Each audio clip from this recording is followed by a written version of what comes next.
You can see where the current setup is right now, where the timing chain is. So if you look at it, it's actually not too bad. I'm almost thinking of just like go ahead and gap this correctly back, because it's so loose. You can tell right here. Look how loose it is.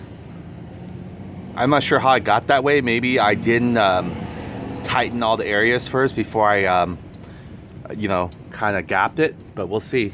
Even the bottom one here, you can see how loose it is. See that right there? That's definitely not 0.004 or 0.005. It's way too loose, and especially the top one. Unbelievable. Yeah, look how much you can almost see through it. You can almost fit like what do I say? Something thicker than the field gauge. You could probably almost put a couple field gauge in there, or maybe 4. That's way too much looseness right there. Well, you can see here that the markings on the top dead center, you can see that small, and then you can see the line right there. Now if you look at all over here parallel, you can see it's perfectly aligned right there as well. See the small dot circle, and then there's a little slash. See if I can get you to see that. It's like perfectly on it. I mean, in both directions. This one as well. If I tilt the camera like this, you can see a little bit more better what it's supposed to be. So now I'm going to go down. See that? And then the big hole is right pointing forward us. And now if you look at the back here where the flywheel is, you can see how close it is also to the T mark. So even though we didn't take the head off to inspect it yet, you can see here the T mark. It's right on the dot. See, right there smacked in the T. So it could be a little bit forward a little bit, or maybe under a little bit, but the timing on it, it's good, but the gauge tapping might not be, and that's probably what's causing our not cranking issue.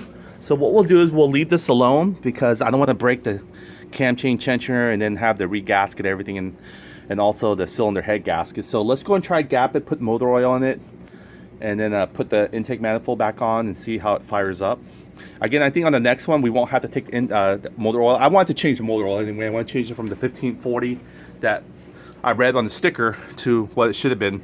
Should be 1040. So we'll put new motor oil in there, the correct one, and then we'll fire back up. So we'll just go and get a field gauge right now. You're going to watch me. I'm going to gap it, because everything seems to be pretty much unto specs. It's like perfect. Other than the fact that it came, like I said again, the cam chain was very tight. It looked like it was lifting this one up. So the only way I can reset it was actually put the cam shaft holder here, and it compresses this in, and it made this really tight. Again, this is supposed to be the chain that's supposed to be on is a SSP-G. It comes with a 96 link, and I count the link. It's not 95, it's 96 for sure. But if we need to, the next step we'll take it back all out again. We'll extend the cam chain, and you can see here how the cam chain guide is and everything on it. It's still pretty good. You know, it's kind of, let me see if I can get some light on there maybe. See that? It's still riding well. A little off to the side a little bit, but it still holds the majority of the body centered. See the bottom part? Same. See there? It's still good.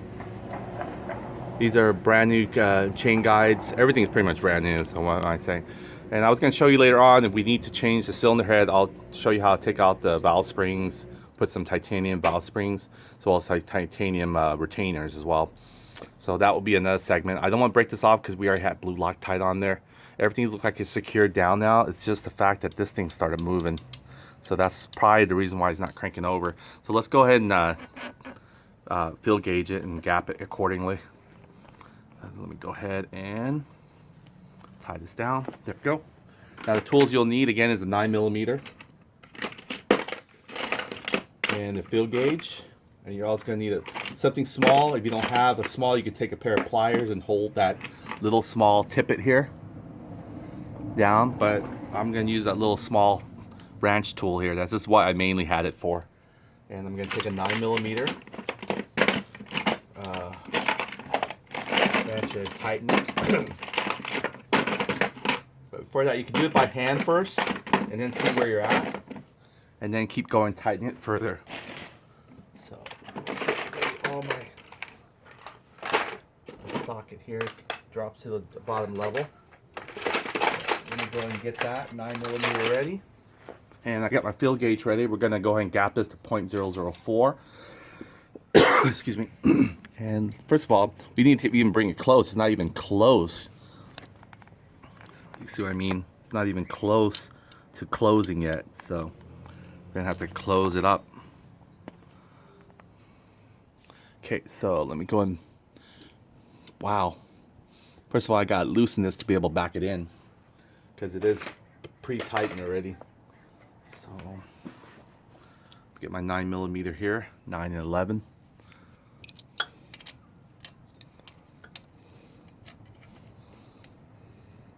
Lefty loosey. There we go. Loosen it up. There we go. Loosening up the big nut that's surrounding the tappet. Okay, so that's loosened now. You can see I'm loosening the taplet so I can actually screw the tappet in more, because that nut is in the way. I'm surprised how loose it is. I'm not sure what could have caused it. I don't think vibration could have caused it that much. I think it was just maybe when we put the cam chain tensioner and retightened it, we gave it a new little. Okay, still needs some more to go. Not even. Okay, now it looks like it's touching it. Okay, this is where our field gauge come in. We want to make sure. See this? Not that much. Okay. Put the field gauge on it. Yeah, I wouldn't be surprised it didn't crank over because of that.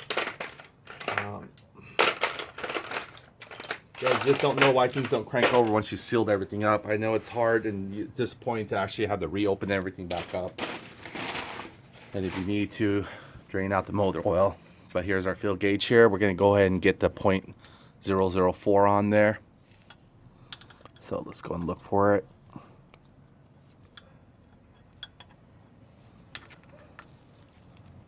Pick a number, any number, no. There you go, 0.004. That's the one we want. That's going to be for our intake, and then the exhaust going to be 0.005. Like counting the numbers downward, right? I'm so sorry, that's for our intake, yeah, 0.004. I hope I said that. Okay, so here we go. You can see here, it's a little bit, I mean, it's dragging just a little bit, but not really. I can still free it. You want it to drag a little bit more. So we're going to drive this in a little bit more. Not the nut, but the center tappet. Now it's dragging. A little bit more drag. This is a good drag right here. See right there? That's a good drag. So we might be able to... Oh. Yeah, you see that? We can still put our field gauge in between. That's a good drag. That's a really good drag. Okay, so you can leave your field gauge in here. It's not going to, well, not going to damage anything. Just got to make sure you hold things in place. So what you want to do is you want to hold the tappet here in place. You're going to put this in there now because you won't be able to see me holding the tappet or the tip of the tappet, but you can see a little bit here. Okay, so what I'm going to do is I'm going to turn it clockwise, just like we did almost stabilizing. Oh shoot, I moved the tappet. Try not to move the tappet here, okay? You're not trying to wiggle this anywhere. You got it where you want to. You just want to secure the base. And the tappet might want to come around with you, but you don't want it to. Okay? Give it a good, good tight. Okay, here we go. Sorry, the dog noise. You see it's still, now it's loose. See that? Because the tappet moved with it. We didn't want the tappet to move. So this is like cutting butter still. We want it to drag, not cut butter. Okay, so we gotta go back again, back it up. Preset it again. We didn't want the tappet to move, but it did. All right, and then we're gonna... Okay.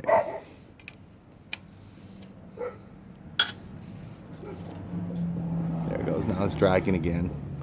You would think because it goes clockwise, it should move the tappet even tighter in there, but for some reason it didn't. It kind of... Okay, we're going to try to hold the tappet in place. Now again, if you don't have that, go and get your bigger wrench like this. This is probably a little bit more sturdier than that little small flimsy one. That's like a keychain decoration, not really a tool. So let me go and get this size up to the tappet real quick first.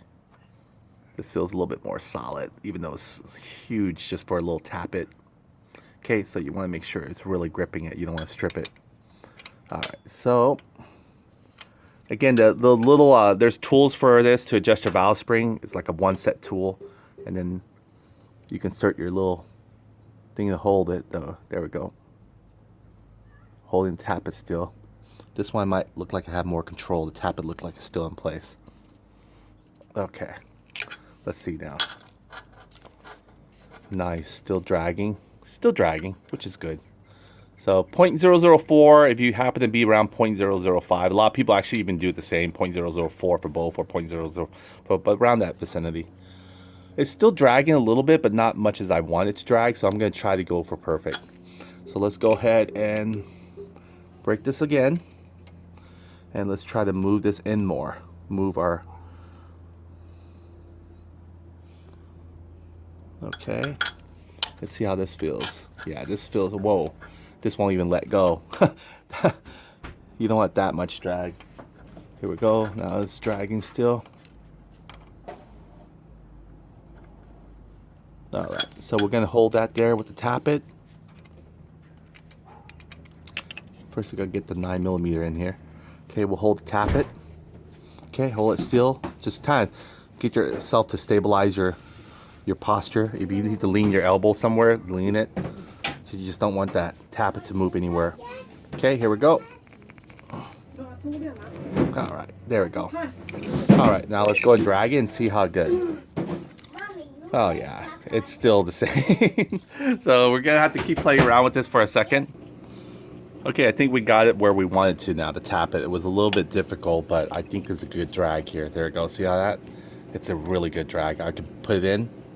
See how much effort I had to push down. So this is definitely what we want, and we got tightened it. Now it's time to go with the exhaust side now, and we're gonna go with that one. We're gonna go do the same thing, but we're gonna go 0.005 on that one.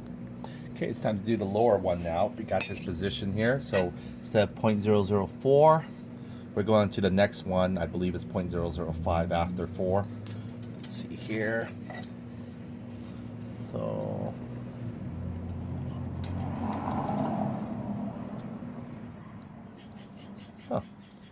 oh, maybe in front of it, sorry. 0.005 should be in front of it. Let's see if I got the right one. There it goes, 0.005. It's like right behind it, I guess. There you go. So we got that now. We're gonna go ahead and put that on there. Okay, so we're gonna put our filler gauge here. And let's see again how loose this was. Yeah, this is super loose. Yeah, you can definitely jiggle it all day long. See now when it's tight like this, see the top one, you can feel there's only a little bit looseness. That's why I was throwing off their timing. Because this needs to actually hit the valves at a certain point in time. And it wasn't doing that for us. Okay, so we're going to have to break this loose. I'm surprised it even tried to even attempt to work. Here we go. Then we're going to drive this in. Again, we're not going to release our cam chain right now. I think it's just perfectly timed on that part. We just got to get our, fill gauge here to work. They call it slash. Gotta slash it right. So this is what they mean by slashing it. Slashing your valves. Okay, so let's go and loosen this so we can drive this in bolt more.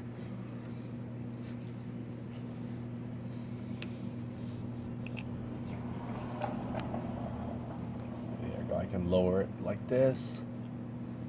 That way I can turn it more. It didn't feel like it wanted me to turn it. Okay, we're going clockwise turn. So it goes in a little bit more for us. And let's see where we're at on that one.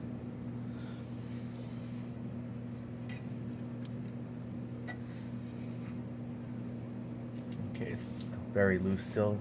Drive it in more. Gonna take out the nut counterclockwise. Let's drive it in more. Okay.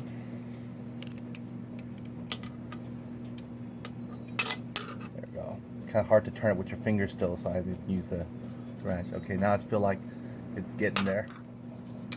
Let's turn in some more.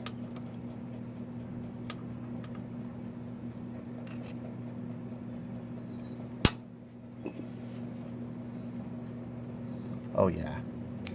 Now I won't. almost dragging there. But I can't really turn it by hand, so I have to keep using the wrench here. Okay, get some more in there. Just to turn the tappet.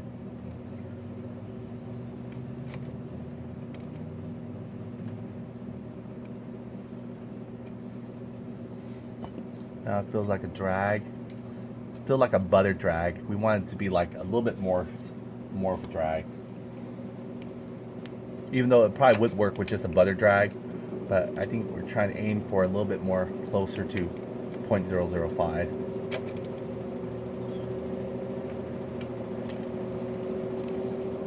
This is a good drag actually. This is a fairly decent drag right there. It's not so easy that I can just come in and drag in it. So, but just a little bit more, slightly, a slight more turn.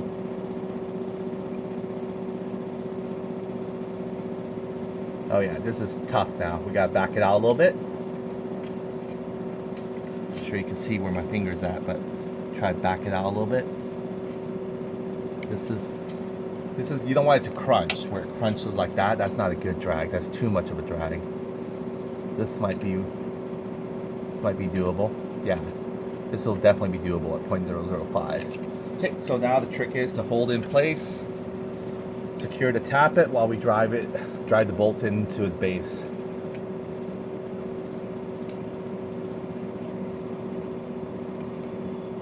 Tappet secure, clockwise turn on this.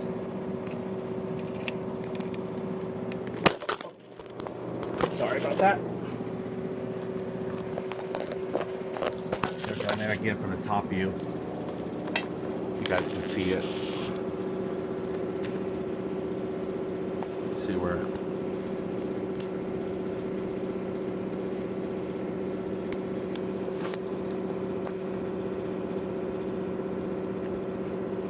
Okay. I won't get my resolution again. Okay, so what I'm gonna do is prepare to lock the tappet and turn it. Then you go from underneath, we get a little bit better leverage. We'll see how much my hands can go through here. Okay, first of all, turn it with your hand first, but be careful, don't move the tappet. And if you did think you'd move the tappet, take a fill gauge back and let's go ahead and insert it back.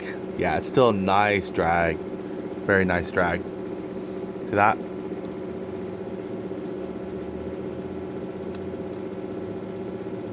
Yep. So you can leave the fill gauge in there if you want, just to help hold in place. See there. Okay.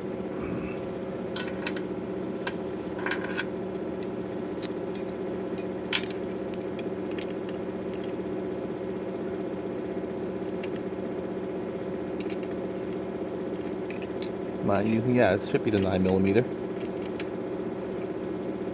Okay, now we're going to tighten while holding the tappet here. Hold in place. We're going to go clockwise turn this, or clockwise, yeah. I was right. So that, there we go. Reach to its maximum point almost. Let's just make sure. Oh, it's still a pretty good drag. Yeah, there you go. Very good drag. Feel like we can tighten just a little bit more. We don't want to over loosen it like what happened last time. Why it came loose, I have no idea yet. Okay, here we go. Keep the tappet there. There we go. That's it. That's good enough. All right, so let's go ahead and check it out. Make sure it's still a good drag. Yep, still a great drag. All right, so now let's go and test both of them. You can see here for the dragging of both. I'll make sure this one's still good drag. Oh, well, see, I can't even fit the 0.005. Let me change this one back to 0.004, which is a good thing. If you can't hardly push the 0.005 in the 0.004 slot, that means you have a really good drag. But the 0.004 should go in a little bit easier. Okay, where are you at? Just trying to sort it out here. .006, there, .004 right there. Okay, so let's go ahead and put this in there, do a final drag test. Everything's tightened down. Okay, see that? That drags really nicely, it fits in there. See that right there, .004 on there. It's in there, it's good drag. Now we're gonna go .005, which is just one behind it. But the only thing about it is you can't open it, so we have to go behind it. So here we go.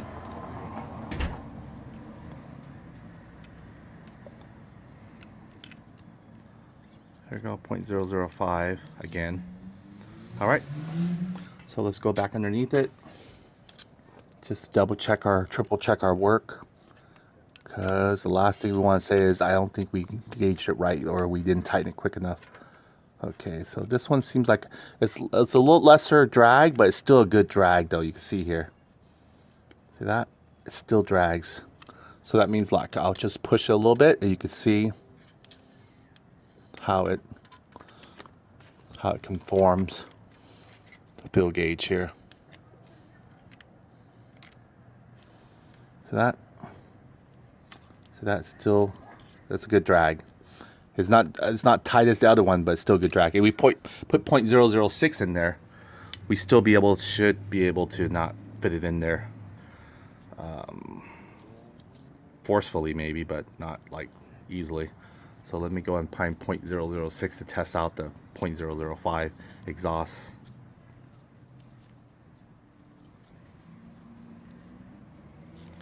Four, 5, and then 6 right there.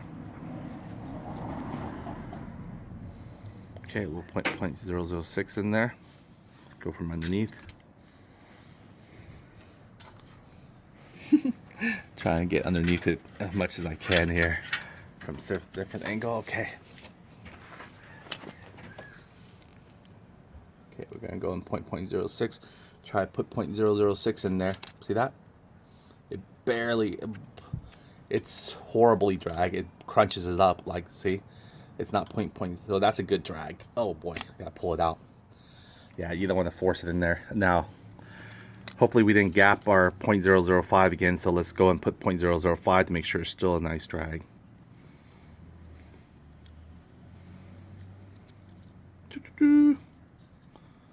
Wish I was a pro at just like flickering this out and getting the right feel gauge, huh? Yeah. Better actually have it go backwards for me. There you go, like a butterfly knife. Okay, so let's go and do the last one. Last drag again, .005 back, because we're gonna want to make sure we didn't stretch it out. Yep, still a nice drag at .005. So we're good. We're good with our valve, our lashing of our valve, they call it. Lashing, slashing. Okay, so that's it. We're gonna go ahead and bolt this back on. And you're gonna join me. I'm gonna go and put the motor oil and everything, and then we're gonna go ahead and try crank it up and see if the timing is on par now. Again, we didn't actually take the cylinder head gasket out because we don't want to just take it out right now. We're gonna test it now that it's properly. See that? You just hear a little click only. You definitely want some space for it to click, but you don't want that much gap for it to click. You can hear this one, but that's actually me jittering from left to right, but you can still hear me jittering from up and down, hitting the tappet. Oh well. If it bounces, it would have. Let me see if I can get this one to. Yeah, you can't do it. You have to actually rock it. That's why they call it a rocker arm. Rocker arm. I'm going up and down on the tappet, and you can hear it. It's hitting it. So that's it. That's how much gap you really want. That's the way the engine is. So, and now it's secured. The base is secured. It's not moving anywhere. I'm surprised that these don't actually move during vibration because it does so much tapping. Maybe that's what happened. So much tapping, the vibration, maybe the base came loose, and for whatever reason, but how come we had to actually put force to break it off? So that's kind of clue to me. I'm kind of clueless on that, you could say. So it's puzzling, but anyway, let's try this out. We're gonna go and put the intake manifold back on. We're gonna reverse everything. We're not gonna put the fan shroud yet because we're not that confident yet to see if that's only the case. And next step, if that still doesn't work, we are going to break the cam chain. We do have a chain breaker. We're not going to have to crack the whole crankcase open. That's one good thing. But we want to see it cranked over first. So let's do this. Let me go ahead and secure this mount. And I guess we can put the valve cover first, whichever, wouldn't matter. So we can go ahead and start, put the valve cover on there. Put our ground lines and everything properly. There's our 4 screws here for the valve cover. We're not going to blue Loctite it yet, but we will do the blue Loctite on the intake manifold. So that will be a project for it to harden for us tomorrow, so we won't have that problem again if the stud's not coming off with the valve cover nuts in our situation anyway. Okay, let me go ahead and place this here. Got 1 bolt here. You can see the residue of the blue Loctite. What it does is, blue Loctite, all it is like a cement that bonds the oil gap of the threads. Not the oil gap. That bonds the thread and sort of cements it in. That's why it's hard to take out. In certain levels of the blue versus the red, and the red one, you almost have to torch it to a certain degree in order to burn that cement off. With this one, you can actually torque it off with a, you know, just a regular hand tool. Okay, let's go and put our ground nicely. This is our ground bolt here. Probably can't see it, so let me go ahead, turn this around. Gotcha, there you can see it now. Okay, so first of all, we're going to secure this. I'm probably going to go put it behind the bar. Okay, but before we do that, let's go ahead and join it together. This is our ground. We can actually ground any other side of the valve cover. It doesn't have to be necessarily this side. I just chose this side because it's near this post anyway, this corner. So, sorry, I'm kind of doing a little bit sloppy here. Could have secured the other ones as well, but let me go and try to get all the bolts in there first.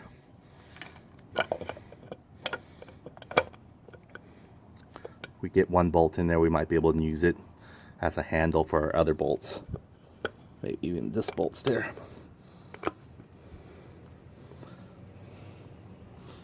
Okay, let's take a little bit, 11mm here. We just need the socket, a little bit more leverage here. Let's see, we can drive it in a little bit. There we go.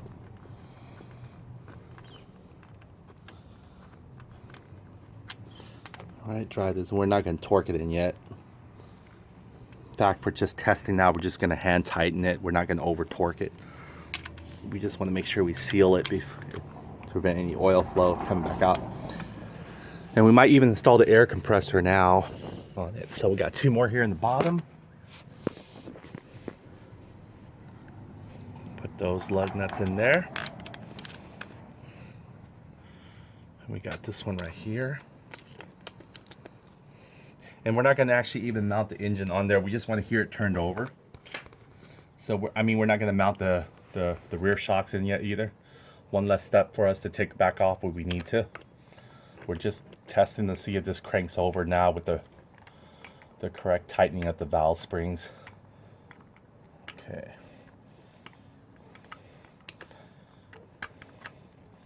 I'll tighten much as I can by hand, and we'll chase it back with the socket.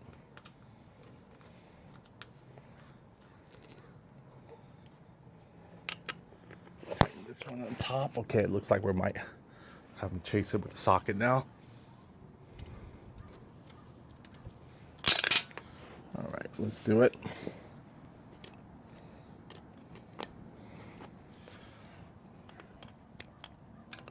Righty tighty.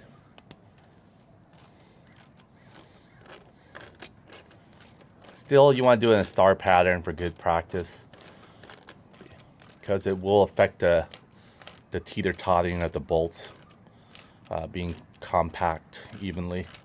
So we'll go from this diagonal. There we go. Not tight yet, so you don't want to tighten it yet. You just want to get it down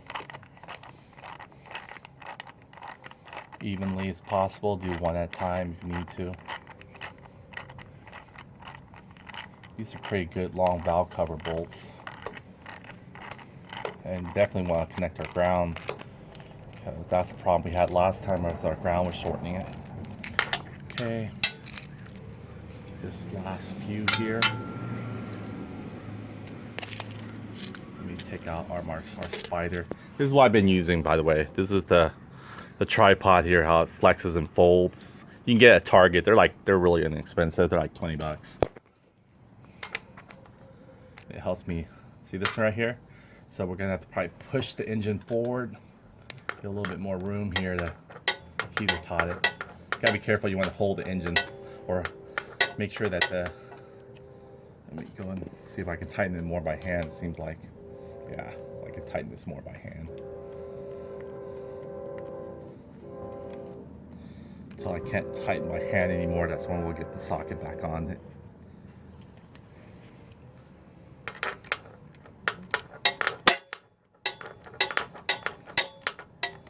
Yeah, be careful. You don't want to cross thread it if the frame is forcing you to turn your ratchet the other way. Either adjust your ratchet to like a smaller size socket, which I'm going to do right now. Let me go ahead and cross tighten this now. Got these two already ready to go.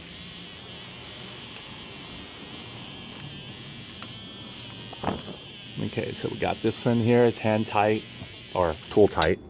And then I'll go ahead and get over here and further tighten this one. See that? It allows you to tighten it some more now. Okay, now I'm going to go across pattern here to the top one. There we go.